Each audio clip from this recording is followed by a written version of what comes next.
أنفسنا ومن سيئات أعمالنا من يهده الله فلا مضل له ومن يضلل فلا هادي له ونشهد أن لا إله إلا الله وحده لا شريك له ونشهد أن سيدنا وسندنا وحبيبنا وشفيعنا ومولانا محمدا عبده ورسوله صلى الله تعالى عليه وعلى آله وأصحابه وبارك وسلم أما بعد فأعوذ بالله من الشيطان الرجيم بسم الله الرحمن الرحيم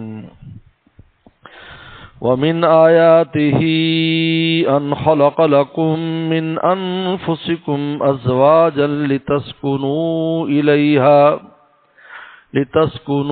إليها وجعل بينكم مودة ورحمة وقال النبي صلى الله عليه وسلم النکاح من سنتی او کما قال علیہ الصلاة والسلام صدق اللہ و صدق رسولہ النبی الکریم۔ آج الحمدللہ میرے لیے بھی آپ سب کے لیے نہایت مسرت اور خوشی کا موقع ہے۔ برادر گرامی حضرت مولانا شاہین اقبال اسد صاحب دام برکاتم کے صاحبزادے مولوی محمد حذیفہ کے نکاح کی تقریب میں اور آپ شامل ہیں۔ پیغمبر صلی اللہ علیہ وسلم نے النکاح من سنتی کہہ کر اس معاشرتی معاملے کو عبادت قرار دے دیا۔ من سنتی اپنی طرف نسبت فرما لی، یہ عبادت ہو گیا۔ اس لیے امام اعظم حنیفہ رحمۃ اللہ علیہ کے ہاں نکاح عبادات میں سے ہے۔ جس طرح اور عبادات میں ہوئے اور آپ اپنی مرضی نہیں کر سکتے، نماز میں آپ اپنی مرضی نہیں کر، آپ نے اللہ اکبر کہا، اب آپ گپ ماریں، دائیں بائیں چلے جائیں، روٹی کھائیں، پانی پئیں، اجازت نہیں ہے۔ رمضان گزرا، صبح جب آپ نے سحری کر لی، اب جو شروع ہوا سارے دن روزہ، کھانا پینا ہر چیز آپ کی بند۔ حج عمرہ عبادات وہ ہوتی ہے جس میں شریعت مطہرہ کے مطابق چلنا ہوتا ہے، اپنی مرضی اس میں نہیں چلتی۔ روٹی کھانا عبادت نہیں ہے، تھوڑی کھاؤ زیادہ کھاؤ، سکی کھاؤ، دیسی گھی والی کھاؤ۔ نکاح میں بھی پابندی کر دی، مرضی نہیں چلے گی، مرضی نہیں چلے گی۔ اس میں خطبہ ہوگا، اس میں ایجاب و قبول ہوگا، اس میں مہر ہوگا، اس میں ولیمہ ہوگا، اس میں یہ ہوگا، یہ پابندیاں کرنی ہوں گی، اس میں 2 گواہ ہوں گے۔ آج کل نکاح کا ماڈرن طریقہ جی مسجد کو گواہ بنا دیا ہم نے، لڑکا لڑکی نے نکاح ہو گیا۔ میں کہا خانہ کعبہ کو بھی اگر گواہ بنا لو تو پھر بھی نہیں ہوگا بھائی۔ اس کے لیے تو وہ ضابطہ چلے گا، 2 بندے لے آؤ، وہ بیٹھیں گے تب نکاح ہوگا۔ یہ جو شریعت مطہرہ نے پابندیاں لگائی ہیں بھی، یہ شرائط ہیں، یہ خود دلیل ہے النکاح من سنتی کہ نکاح عبادت ہے۔ یہاں میں بات کر، اس لیے اس کو تکمیلی ایمان کا ذریعہ قرار دیا کہ یہ ایمان کی تکمیل ہوتی ہے، میاں بیوی کی ایمان کی تکمیل اس نکاح کے ساتھ ہوتی ہے۔ یہ جس طرح کھانا پینا ضرورت ہے، اسی طرح یہ اولاد بھی ہماری ضرورت ہے۔ اصل تو مقصود نکاح سے اولاد ہوتی ہے۔ اس لیے ایک بڑی پیاری بات کسی نے لکھی ہے کہ اگر یہ انسان میں شہوت نہ ہوتی تو اللہ والے نکاح ہی نہ کرتے، اللہ والے میں لگے رہتے، تو پھر ان کی اولادیں نہ ہوتی۔ اور آپ کو پتا ہے الولد سر لبیہ کہ جو بیٹا ہوتا ہے وہ باپ کا رازدان ہوتا ہے، یعنی باپ کی صلاحیتیں بیٹے کے اندر منتقل ہوتی ہیں۔ اسی وجہ سے آپ ہم دیکھتے ہیں انبیاء صلی اللہ علیہ وسلم کی جو اولادیں تھیں ان کے اندر کتنی اونچی درجے کی صلاحیتیں تھیں۔ بنی اسرائیل میں تو نبی بن گئے. ابراہیم السلام نے اولاد مانگی، کیسے عظیم الشان نبی بن گئے. حضرت اسحاق اسماعیل السلام. حضرت ذکر السلام نے اولاد مانگی، یحییٰ السلام کیسا عظیم الشان نبی بن گئے ہیں. پیغمبر صلی اللہ علیہ وسلم ہمارے عقیدہ ختم نبوت کی حفاظت کی وجہ سے اللہ نے نرینہ اولاد نہیں آپ کی زندہ رکھی، تاکہ آیت اترے ما کان محمد ابا احد من رجالکم، کسی مرد کے والد نہیں ہے، اس لیے کہ ولد میں باپ جیسی صلاحیتیں ہوتی ہیں، تو ایسا مبادہ ایسا نہ ہو کہ آگے جا کر ان کی اولاد کو لوگ نبی مان لیں کہ یہ تو وہی ماں کا نام محمد. لیکن اس کا مداوع کیسے کیا کہ بیٹی کے نسب کو بیوی کے نسب کو شوہر کے نسب پر غالب قرار دے کر فاطمہ الزہرا کی اولاد کو سید قرار دے دیا. حالانکہ دنیا میں ایسا نہیں ہوتا، نسب باپ کا ہوتا ہے، لیکن نہیں، حضرت فاطمہ الزہرا کی اولاد حضرت حسن حسین اور ان کی اولاد وہ علوی نہیں کہلائے گی، حضرت علی کی اولاد نہیں کہلائے گی، بلکہ فاطمہ الزہرا سے رسول اللہ کی ان کی نسبت دے دی کہ عورت کا نسب واحد یہ خاتون ہے جس کا نسب مرد پر غالب ہے. اس لیے حضرت علی کی دوسری بیویوں کی اولاد علوی ہے اور آپ کی فاطمہ الزہرا کی اولاد سید ہے. اسلام اللہ نے وہ وہاں جس کو انگریزی میں کہتے ہیں کمپسٹیٹ کر دیا، وہاں اس کی کمی دور کر دی. لیکن اس لیے کہ ہمارا آپ کے عقیدے کی حفاظت ہو جائے. اللہ اکبر. اللہ کو کتنا یہ ختم نبوت کا عقیدہ عزیز تھا کہ اس کے لیے حضور صلی اللہ علیہ وسلم، آپ کو دکھ ہوا جب ابراہیم رضی اللہ تعالیٰ کا انتقال ہوا تو آپ کو تکلیف تھی، رو رہے تھے آپ، اور یہ کہہ رہے تھے ہم اے ابراہیم تیری فراق پر ہم غمگین ہیں لیکن خدا کے فیصلے پر راضی ہیں. تو کہتے اللہ والے نکاح ہی نہ کرتے، ان کی اولادیں نہ ہوتی، پھر ان کے اندر جو صلاحیتیں تھیں براہ راست کیسے جاتی. شاگرد تو لے لیتے لیکن جو ولد ہے اگر وہ باصلاحیت ہو اور وہ لیتا ہے تو کہیں سے کہیں چلا جاتا ہے. چنانچہ ہم دیکھتے ہیں بڑوں کی اولادوں میں کتنے بڑے بڑے لوگ پیدا ہوئے.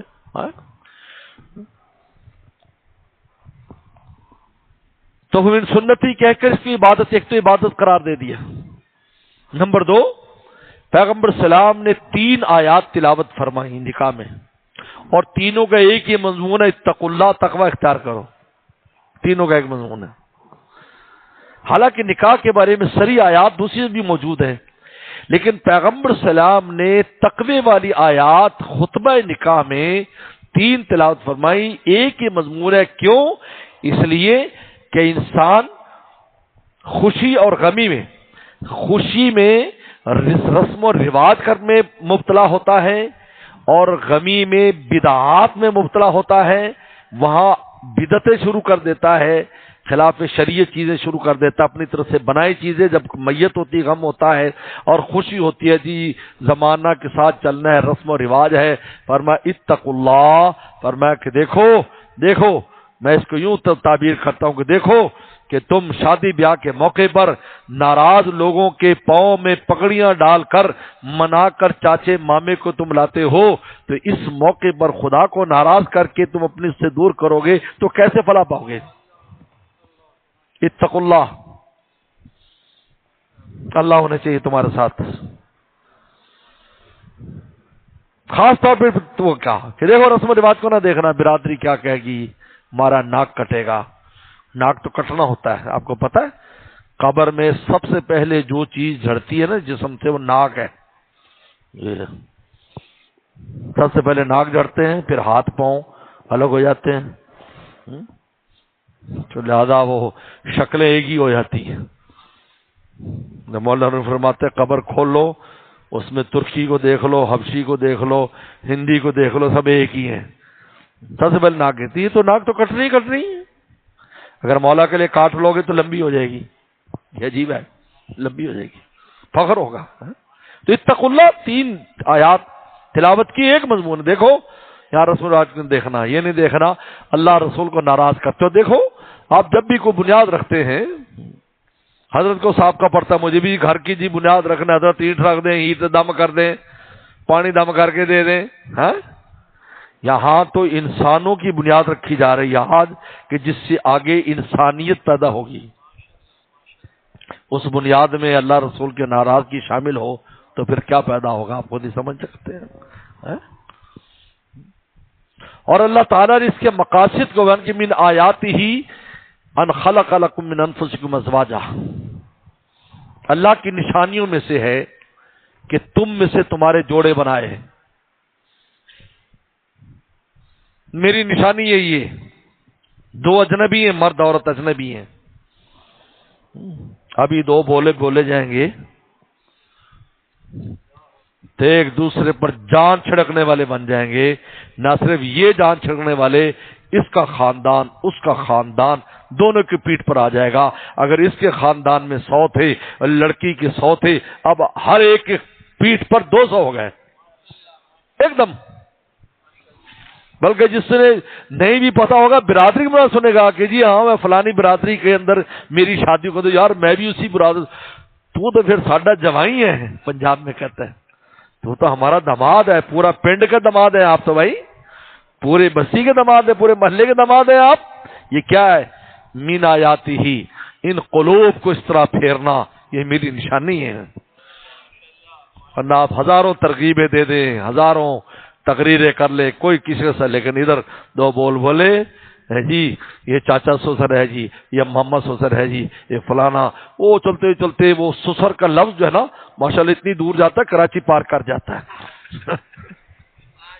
من آیاتی ہی، یہ میری نشانی ہے کہ دو بولے اور کہاں سے کہاں بات. یہ الفاظ کی عجیب طاقت ہے. دیکھو 70-90 سال کا کافر بڈھا ہوتا ہے، کلمہ پڑھا، او یوم ولتم، ایسے ہو جیسے آج ماں کے پیٹ سے نکلا ہے. ان الفاظ میں ہی من آیاتی، من نشانی. کس طریقے پر ہم قلوب، اس لیے اللہ تعالیٰ نے سسرالی رشتے اور نسبی رشتوں دونوں کو اپنے اس میں شمار کیا ہے، اپنے انعامات میں. فَجَعَلَهُ نَسَبًا وَسِحْرًا، اے انسان ہم نے تجھے پیدا کر کے ایسے بیکار نہیں چھوڑ دیا کہ دنیا کے جنگل میں مارا پھرے. تیرے لیے نسب بنائے، تیرے لیے سسرالی رشتے بنائے. سسرالی رشتے بھی تیرے مددگار، نسبی رشتے بھی تیرے مددگار. نسبًا وَسِحْرًا، کہتے ہیں سسرالی رشتوں کا بھی وہی حقوق ہے جو حقوق نسبی رشتوں کے حقوق ہیں. اگر اپنا والد ہے تو سسر بھی والد ہے، سب بھی والد ہے، وہ بھی والد ہے. یہ بھی جس طرح یہ اولاد ہے وہ بھی اولاد ہے. جس طرح اس کا دکھ محسوس کرو اس کا دکھ بھی محسوس کرو. نسب و صحرا قرآن نے ایک آیت میں دونوں کو بیان کیا ہے. اللہ نے فرمایا مٹی سے ہم نے بشر اور انسان کو پیدا کیا، فجعلہ نسب و صحرا، پھر اس کے ہم نے سسرالی. اور رسول اللہ نے فخر سے فرمایا صحابہ اکرام کو فرمایا کہ اللہ نے مجھے منتخب کیا اور میرے لیے تمہیں منتخب کیا، اور پھر تم میں میرے انصار بھی بنائے، میرے اصحار سسرالی بھی بنائے. صحابہ میں سسرالی رشتے بھی تھے رسول اللہ کے، اور آپ کے مددگار بھی تھے. فجعلہم اصحاری و انصاری، میرے مددگار بھی بنایا اور میرے سسرالی. لہذا حضور صلی اللہ علیہ وسلم کے سسر بھی تھے، حضور صلی اللہ علیہ وسلم کے داماد بھی تھے.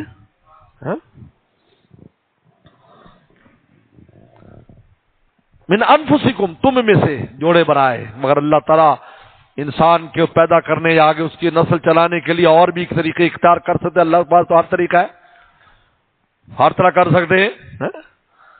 کتنی چیزیں جو ویسے مٹی سے پیدا ہو جاتی ہیں، ان کے اندر کوئی مذکر مؤنث کا چکر نہیں ہوتا. ایسے مٹی سے پیدا ہو، جب یہ پانی کھڑا ہو جائے مچھلی پیدا ہو جائے گی.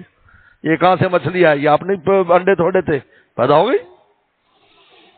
بادلوں کے اندر مچھلی پیدا کر دیتے ہیں. فرمایا کہ نہیں، ہمارا احسان ہے کہ تم میں سے بنائے. کیوں؟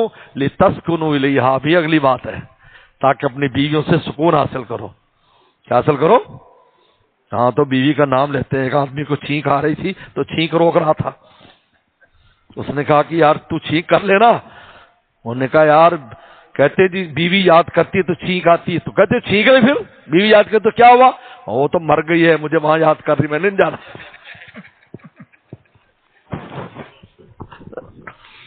اللہ فرماتے لِتَسْكُنُوا إِلَيْهَا، اپنی بیویوں سے سکون حاصل کرو. بیویوں سے سکون حاصل کرو. سکون آپ کے گھر میں ہونا چاہیے. یاد رکھو میری بات، جس کے گھر میں سکون نہیں ہے، اس کی دکان، کارخانے، فیکٹری، اس کی نوکری میں سکون نہیں۔ کال کر سن لو، لوگ کہتے ہیں یہ وظیفہ دے دو، میں وظیفہ ہے گھر کے تعلقات اچھے کرو، پھر دیکھو تمہارا کام کیسے چلتا ہے۔ گھر میں وہ لڑائی ہے، اس کے دل پر بوجھ ہے، وہ بددعائیں دے رہی ہے، غرق ہو جائے، تباہ ہو جائے، ایسا نالائق پتہ نہیں کیا کچھ کہہ رہی، تو پھر تو دکان پہ بیٹھ کے کامیاب ہو جائے گا۔ لِتَسْكُنُوا إِلَيْهَا، اس سے سکون حاصل کرو، اس ذریعہ سکون ہے تمہاری بیویاں۔ میں کبھی کبھی اس روایت پر غور کرتا ہوں، آدم السلام کو اللہ نے جنت دے دی، وہ ہر چیز دے دی، اپنی زیارت بھی دے دی۔ آدم السلام کی جنت میں بے چینی نہیں جاتی تھی، پریشان سے رہتے ہیں، سمجھ نہیں آتے کیوں پریشان ہوں میں یار، ذکر اذکار ہو رہا ہے، سارا کچھ ہو رہا ہے، میوے کھا رہے ہیں، مزے لے رہے ہیں، اللہ تعالیٰ کی زیارت کر رہے ہیں، ہم کلامی مل رہی، لیکن پریشانی نہیں جاتی۔ لیکن اللہ تو جانتے تھے کہ آدم میں کون سی کمی ہے جو اس کو محسوس یہاں ہو رہی ہے۔ ایسے باغ و بہار، جنت کے باغ و بہار میں سوئے، فرشتوں کو بھیج دیا جو جنرل سرجری والے تھے، فرشتے سب سے پہلے سرجری تو انہوں نے کی ہے، آسمانوں میں سرجری ہوئی بابا آدم کی، اس کی، اور نے یہاں سے سرجری کر کے پسلی نکالی، اس لیے پسلی پر اللہ نے گوشت پوچھ چڑھایا، اما ہوا تیار ہو گئی۔ بابا آدم تو سو رہے تھے، بے ہوش بھی نہیں کیا، نیند میں کر دیا آپریشن۔ ڈاکٹر کر سکتے، کہ ہم نے اتنا فن پڑھا جی، سائنس ترقی کر گئی، میاں سائنس کی ترقی تو اس کے پیچھے پیچھے ہے، ابھی تو بہت دور ہو تم۔ فرشتہ ماہر اس فن کیا، وہ سلم کا نہیں کیا آپریشن، آپ نے کیا، سینہ مبارک چک شک کیا، اور پھر دل کو باہر نکال دیا، اور پھر دوبارہ رکھ دیا، علم و حکمت سے سینہ بھر دیا، اور پھر سی دیا اس کو۔ دیکھو ہم غور نہیں کرتے ان چیزوں پر۔ تو خیر بابا آدم میں اٹھے تو دیکھا تو حیران ہو گئے، یہ کون بیٹھا ہے بھائی؟ انہوں نے فرمایا آدم پیچھے رہنا ذرا، ابھی قریب نہ جانا، یہ تیری بیوی ہوا ہے، اس کا مہر ادا کر۔ اللہ مہر کیا ہے جلدی بتائیے گا؟ درود شریف پڑھ، سلام پر درود پڑھ، درود شریف پڑھا، آپ جنت میں مزے ہی بدل گئے۔ اوہو، یہی میری وہ کمی اور پریشانی تھی کہ اماں ہوا نہیں تھی، باغ و بہار تو تھی لیکن اماں نہیں تھی ساتھ۔ لِتَسْكُنُوا إِلَيْهَا سمجھ میں آ گیا اب آپ لوگوں کو؟ لِتَسْكُنُوا إِلَيْهَا، سکون حاصل کرنا۔ وَجَعَلَ بَيْنَكُمْ مَوَدَّةً، پھر فرمایا کہ تمہارے یہ تعلق کیسا تعلق ہے، یہ جو میاں بیوی کا تعلق ہے یہ کیسا تعلق ہے؟ میرے شیخ جیسے فرماتے تھے، ضابطے کا تعلق ہے یا رابطے کا تعلق ہے؟ جعل بینکم مودہ، تمہارے درمیان محبت رکھی ہے، ورحمہ، اور شان رحمت رکھی ہے۔ ود اس محبت کو کہتے ہیں جو دل کے نہا خانے سے اور اخلاص سے ہوتی ہے۔ اللہ نے اپنا نام ودود رکھا ہے کہ میں جو تم سے محبت کرتا ہوں، میں ایسے ظاہری محبت نہیں کرتا، میں دل و جان سے تم سے محبت کرتا ہوں اور بلا غرض تم سے محبت کرتا ہوں، اس لیے ودود اپنا نام رکھا ہے۔ وہ لفظ استعمال کیا مودہ، کہ میاں بیوی کی محبت بلا غرض دل کے نہا خانے سے ہونی چاہیے، اوپر نہ ہو، اوپر اس کو آئی love you I love you کہتا پھر، اور یا لو کہیں اور چل رہی ہے، یہ نہیں، وہاں لو ہو تو وہیں لو ہو، ادھر ادھر نہ ہو، غیر کو دیکھے بھی نہیں۔ بیوی بھی اسی طرح اپنے شوہر پر فدا ہو۔ ایک بزرگ کا قصہ تھانوی نے لکھا ہے، فرمایا ایک بزرگ تھے، بڑے خوبصورت تھے، تھوڑا جوان بھی تھے، انہیں اپنی اس پر ناز بھی تھا، حسن پر، کیونکہ ابھی تو طے کر رہے تھے، آسانی سے نہیں، بندہ مٹتے مٹتے ٹائم لگتا ہے۔ میرے شیخ فرماتے سب سے آخر میں جا کے مٹتا ہے، ہر چیز ختم ہوتی ہے، لیکن جو مٹنا ہے یہ دیر سے ہوتا ہے۔ تو تانگے پہ جا رہے تھے تو بالکل وہ جو تانگا چلانے والا کوچوان بالکل سیدھی سادھی شکل کا، بالکل جیسے افریقہ سے کوئی غلام لایا گیا ہو، تانگا چلا۔ انہوں نے کہا بزرگوں میں ذرا گھر کی طرف سے تانگا لے لیتا ہوں، ذرا گھر والی کو کہ دور جانا ہے، ان کو ہیلو ہائے کر لوں کہ میں کہا، انہیں آواز دی، او فلانی اماں باہر آ۔ تو باہر نکلی تو بزرگ کی اچانک نظر پڑی تو حیران ہو گئے کہ چاند کا ٹکڑا تھا، لیکن کہا کہ اس نے اپنے ہنس ہنس کے اپنے شوہر سے باتیں کر رہی ہے اور اس نے ایک آنکھ بھی اس حسین صاحب کو نہیں دیکھا اور پھر سلام کر کے دعائیں دے کر رخصت کی، تو وہ حیران ہو گئے کہ پاکیزگی کا کیا عالم ہے کہ ایسا شوہر اور وہ چاند جیسی لیکن اس پر فدا ہے۔ یہ ہے مودہ، دل کے نہا کام سے محبت ہو۔ اس معاملے میں دوسرے کی گنجائش نہیں ہونی چاہیے، نہ مرد کے سینے میں نہ عورت کے سینے میں۔ جو حلال ہے سب سے اونچے ہے۔ حکیم التھانوی رحمہ فرمایا اپنی بیوی کو حقیر سمجھنا کہ یوں ہے یوں ہے یوں ہے۔ جیسے میرے شیخ فرماتے 11 نمبر کا چشمہ لگا کے گئی تھی میری اماں، تو تجھے دیکھا پسند کیا۔ تھانوی نے فرمایا کہ بیوی کو حقیر سمجھنا اللہ تعالی کے انتخاب کو حقیر سمجھنا ہے، ملفوظات میں لکھا ہے، اس لیے کہ اللہ تعالیٰ منتخب کرتے جس طرح یہ بھی رزق ہے، آپ کی بیوی بھی رزق ہے، رزق کا حصہ ہے۔ رزق نام کھانے پینے کا نہیں ہے، رزق ایمان بھی رزق ہے، عمل اعمال صالح رزق ہے، علم بھی رزق ہے، یہ بھی رزق ہے بیوی۔ تو اللہ تعالیٰ نے فیصلہ کہ ان کو ایسی دینی وہ گئے نہیں، یہ تو اس کو حقیر سمجھتا ہے، خدا کے انتخاب کو حقیر سمجھ رہا ہے۔ تو تجھے کیا پتا اللہ نے اس میں کیا مسئلہ، پھر خاص طور پر اس میں سے اللہ والے پیدا ہو جائے، حافظ عالم پیدا ہو جائے، اس سے زیادہ اچھی زمین کون سی میرے دوست؟ مودہ ورحمہ، شان رحمت۔ شان رحمت کا مطلب کیا ہے کہ ایک دوسرے کی خطاؤں کو معاف کرے۔ اللہ ہم پر رحمت کرتے کیا؟ ہماری خطائیں دیکھتے ہیں لیکن اپنی عطائیں بند نہیں کرتے، اس کا نام رحمت ہے۔ رحمت اس کا نام ہے، ہماری خطائیں دیکھتے ہیں، عطائیں بند نہیں کرتے۔ اگر بیوی سے خطا ہو جائے تو شوہر درگزر کرے، شوہر سے خطا ہو جائے بیوی درگزر کرے، یہ ہے شان رحمت، یہ ہے اس تعلق کے اندر رحمت کی شان۔ یہ نہیں کہ بات بات پکڑ کر یہ کیوں کیا، یہ کیوں کیا، یہ کیوں کیا، یہ اس تعلق میں نہیں چلتا، یہ رابطے کا تعلق ہے، ضابطے کا نہیں ہے، قانونی نہیں ہے، یہ رابطے کا تعلق ہے۔ کہیں بیشی اسی میں حسن ہے، اسی میں مزہ ہے۔ کوئی تو ایسی جگہ ہونا کہ جہاں پر کوئی ضابطے نہ ہوں، بس محبتیں ہی محبتیں ہوں۔ محبتوں میں کوئی ضابطہ نہیں ہوتا۔ آپ کا بیٹا چھوٹا سا بچہ محبت کرتا ہے نا، حضرت پیر صاحب بیٹھے ہیں جناب، وہ چھوٹا سا بیٹا پوتا نواسا آتا ہے کندھے پہ چڑھ جاتا ہے، کیوں؟ یہ محبت کا معاملہ ہے نا۔ حضور صلی اللہ علیہ وسلم کے گود میں آپ بچے بٹھا لیتے تھے، پیشاب بھی کر دیتے تھے، بچہ لایا پیشاب کر دیا، وہ گھبرا گئی اس کی اماں، نہیں کوئی بات نہیں، پانی لے آؤ، بس پانی ڈال دو، بس چلو کوئی بات نہیں۔ نماز پڑھ رہے حضرت حسین رضی اللہ عنہ آتے ہیں، حضور صلی اللہ علیہ وسلم کے اوپر بیٹھ جاتے، سواری بنا لیتے ہیں۔ یہ کیا محبت ہے نا؟ جہاں محبتیں ہوتی ہیں وہاں ایسے ہوتا ہے۔ یہ ضابطے کا نہیں ہے کہ آپ باس ہیں اور وہ آپ کا کوئی ملازم ہے یا بیوی ملازم ہے، یہ نہیں ہے۔ نہ بیوی باس بنے گھر میں نہ بندہ باس بنے، دونوں محبت سے رہیں، مودۃ و رحمہ۔ قرآن نے پہلی اغراض بیان کی، باقی اغراض کے بعد ہے، اس کے بعد اولادیں ہوں گی، اس کے بعد دوسرے معاملات چلیں گے، لیکن اللہ فرمایا کہ یہ ہماری نشانیوں میں سے ایک سکون حاصل کرو، گھر میں سکون تلاش کرو، باہر نہیں۔ بس ایک واقعہ بیان کر کے ختم کرتا ہوں، پھر نکاح کا عمل کرتے ہیں۔ ہمارے حضرت والا نے فرمایا کہ ایک نوجوان حضرت کے پاس آیا کہ بھائی میری بیوی میری خدمت نہیں کرتی، میں صبح صبح دفتر جانا ہوتا ہے، نہ کپڑے استری کرتی ہے، نہ جوتے پالش کرتی ہے، نہ ناشتہ دیتی ہے۔ اب حضرت والا اللہ والے تو پھر مرض پکڑ لیتے ہیں، فرمایا دیکھو بھائی میرے نسخے پہ عمل کرو کہ جی کہاں کام کرتے فلاں جگہ، تو وہ بنس روڈ سے گزرتا تھا، بنس روڈ تو کھانے پینے کا روڈ ہے۔ پہلے بھی لوگ عجیب ہوتے تھے، حضرت مفتی احمد الرحمان صاحب رحمۃ اللہ علیہ، شاید آپ لوگ جانتے ہو، بنوری ٹون کے موتمم تھے، بنوری ٹون کے۔ تو کئی بار ان کے ساتھ کسی جلسے پہ جانا ہوتا تو واضح فرماتے لسی پینی ہے، میں کہا جی چلو گڈی والے بنس روڈ پہ لے جاؤ۔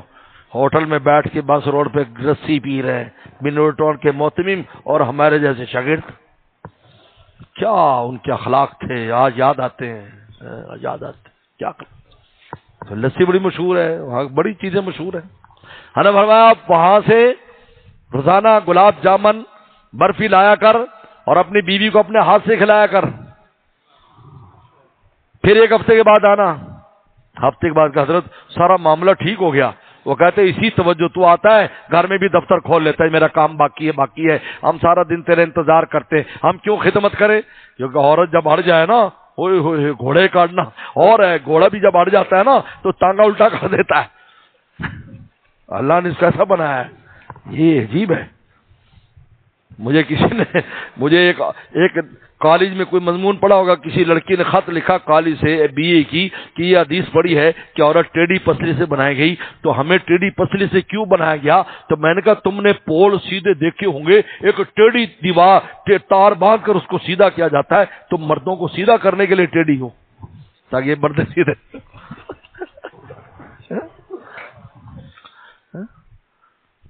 ہمارا اس کا علاج فرمایا, ٹھیک ہوگی. محبت کا تعلق ہو میاں بیوی کا آپس میں, گھر جنت بن جاتا ہے. پھر آپ کی ہونے والی اولادیں, پلنی والی اولادیں, سن لو یہ دو درخت ہیں, ماں اور باپ. ایسے یہ ایسے اس کے سائے میں پلتی ہیں اولادیں. اگر یہ لڑتے رہیں گے اور ان کے پتے جھڑتے رہیں گے تو یہ سایہ دیں گے؟ مجھے بتاؤ, بولو بھائی. دو درخت اگر آپس میں لڑتے رہے تو نہ پتے بھی گریں گے, شاخیں بھی ٹوٹیں گی, نہ دھوپ سے بچت ہوگی, نہ بارش سے بچت ہوگی, نہ کوئی اینٹ وٹا آئے گا اور سر پہ لگے گا. یہی وجہ ہے کہ ماں باپ جن کے لڑتے ہیں ان کی اولادوں کی صلاحیتیں کامل طور پر ظاہر نہیں ہوتی. اگر آپ چاہتے ہیں آپ کے اولاد کو اللہ نے جو صلاحیت دے کر دنیا بھیجا وہ ظاہر ہو, آپ جو سایہ فگن ہو اس کے اوپر میاں بیوی, آپ میں ایسا اتفاق ہو کہ اس کے اوپر کوئی چیز آ کر گرنی نہیں چاہیے تاکہ اس کے زیر سایہ صحیح پل کر وہ توانا درخت بن جائے.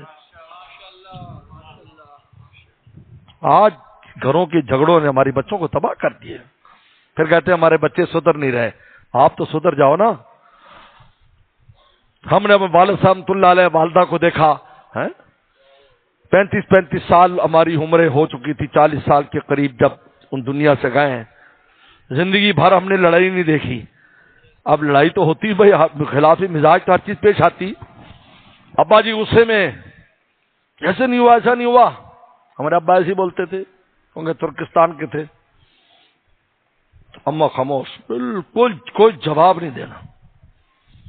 اور اما غصے میں آ گئی تو آپ کہا تھا سبزی, اصل بھول جاتے تھے, بیٹھ جاتے تھے, سبزی بھیجنی وہ بھیجنی. ہم بچے اسکول لوگ چلے تھے, ابا بول جاتے تھے, باہر سبق شروع ہو جاتے تھے. تو آنا تو آپ نے بھیجے کچھ نہیں. تو ابا تو بلکہ ہمیں ہنس کے فرماتے, آج تمہارا ماں غصے میں ہے, آج ماں غصے میں تمہارے. ہمیں ایسے ایسے کہتی تھی. لیکن تو تکرار نہیں, میاں بیوی کا تو تکرار نہیں بنتا. اور میں ویسے بھی کہتا ہوں, مرغے لڑتے ہیں, مرغا مرغی کبھی نہیں لڑتے. مرغیاں لڑتی ہیں, مرغے بھی لڑتے ہیں, لیکن مرغا مرغی لڑتے دیکھا ہے؟ بلکہ مرغا چک ٹک ٹک ٹک کرتا ہے تو مرغی بھاگی چلی جاتی ہے. یہ اس کا کام ہے, ٹک ٹک ٹک کرنا. وجعل بین, قرآن کہہ رہا ہے وجعل بینکم مودۃ ورحمہ. اس میں اللہ کہتے ہیں ہم نے عقل والوں کے لیے نشانیاں رکھی ہیں. اللہ عمل کی توفیق عطا فرمائے. وآخر دعوانا ان الحمد للہ رب العالمین.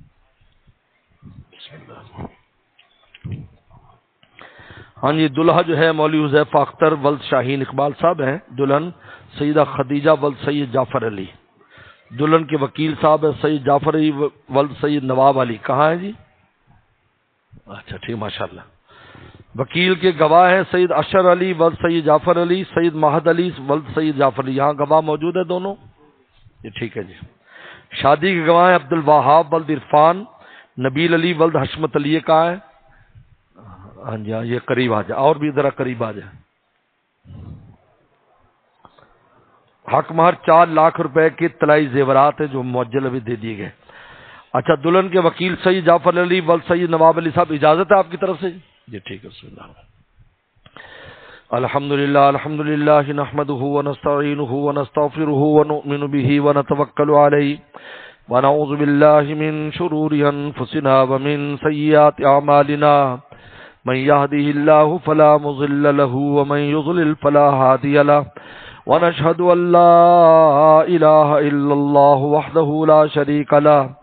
ونشهد أن سيدنا وسندنا وحبيبنا وشفيعنا ومولانا محمدا عبده ورسوله صلی اللہ تعالی علیہ وعلا آلہ واصحابہ وبارک وسلم. اما بعد فاعوذ باللہ من الشیطان الرجیم. بسم اللہ الرحمن الرحیم. یا ایھا الناس اتقوا ربکم الذی خلقکم من نفس واحدۃ وخلق منها زوجها وبث منهما رجالا كثيرا ونساء واتقوا الله الذي تساءلون به والارحام ان الله كان عليكم رقيبا. وقال تعالى يا ايها الذين آمنوا اتقوا الله ولا تموتن الا وانتم مسلمون. وقال تعالى يا ايها الذين آمنوا اتقوا الله وقولوا قولا سديدا يصلح لكم اعمالكم ويغفر لكم ذنوبكم ومن يطع الله ورسوله فقد فاز فوزا عظيما. وقال النبي صلى الله عليه وسلم اربع من سنن المرسلين وذكر منها النكاح. وقال النبي صلى الله عليه وسلم النكاح من سنتي فمن رغب عن سنتي فليس مني. وقال النبي صلى الله عليه وسلم تزوجوا الودود الولود فإني أباهي بكم الأمم أو كما قال عليه الصلاة والسلام. صدق الله وصدق رسوله النبي الكريم. جناب حذیفہ اختر شاہین اقبال صاحب، میں نے آپ کا نکاح سیدہ خدیجہ دختر سید جعفر علی کے ساتھ بعوض مہر 4 لاکھ روپے جو طلائی زیورات کی شکل میں معجل کیا. کیا آپ نے سیدہ خدیجہ دختر سید جعفر علی کو اپنے نکاح میں قبول کیا؟ قبول کیا؟ ماشاءاللہ. اللهم لك الحمد كما انت صلی علی محمد كما انت الوفل بنا كما انت انك انت التقوى والمغفرة. اللهم الف بين قلوبهم واصلح ذات بينهم. اللهم الف بين قلوبهم واصلح ذات بينهم. اللهم الف